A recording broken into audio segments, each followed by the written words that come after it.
I make no bones about it. I've had my differences with some Israeli leadership. I've known Bibi for now 51 years.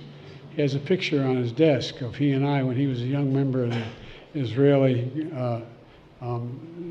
service here, foreign service. And I was a 32-year-old senator. And I wrote on the top of it, Bibi, I love you, but I don't agree with the damn thing you have to say. It's about the same today. I love him. But look, we will continue to lead the world in humanitarian assistance to innocent Palestinian civilians who emphasize to our friends, to our Israeli friends, we need to protect civilian life. Then let me be clear. Hamas using rape, sexual violence, and terrorism and torture of Israeli women and girls is appalling and unforgivable. And you should, when I was there, saw some of the photographs. It's beyond comprehension. We all have to condemn such brutality without equivocation, without exception.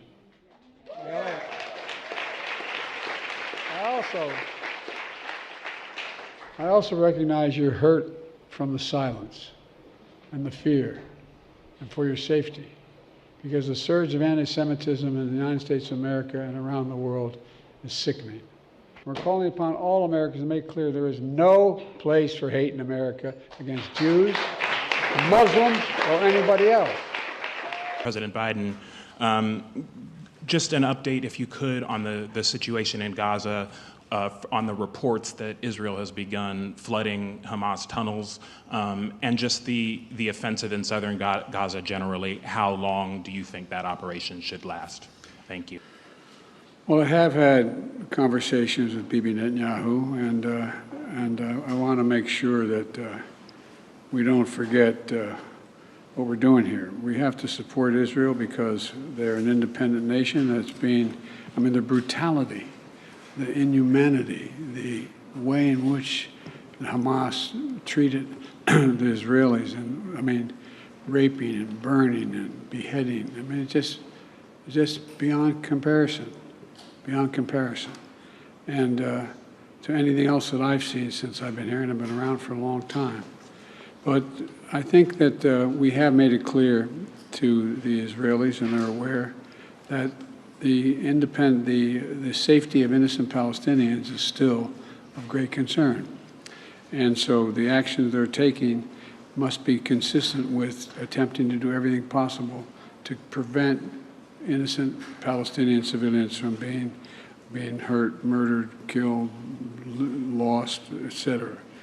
And look, it doesn't lessen their responsibility going after Hamas for innocent Palestinians and Hamas. Look, we have a responsibility to protect citizens and ensure they have access to humanitarian assistance. That's why I've worked so hard with our Arab friends as well as the Israelis to get humanitarian assistance into Israel, literally getting up to 140 trucks loaded with gear, loaded with food, loaded with everything that is needed by the Palestinians, including fuel.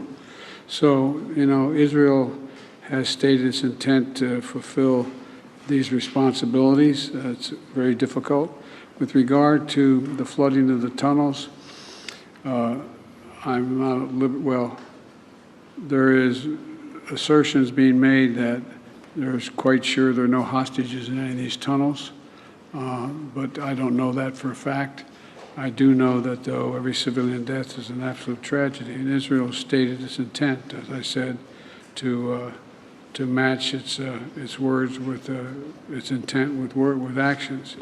That's why I was talking about today. I greatly appreciate the American support for destroying Hamas and returning our hostages. Following an intensive dialogue with President Biden and his team, we received full backing for the ground incursion and blocking the international pressure to stop the war. Yes, there is disagreement about the day after Hamas, and I hope that we will reach agreement here as well.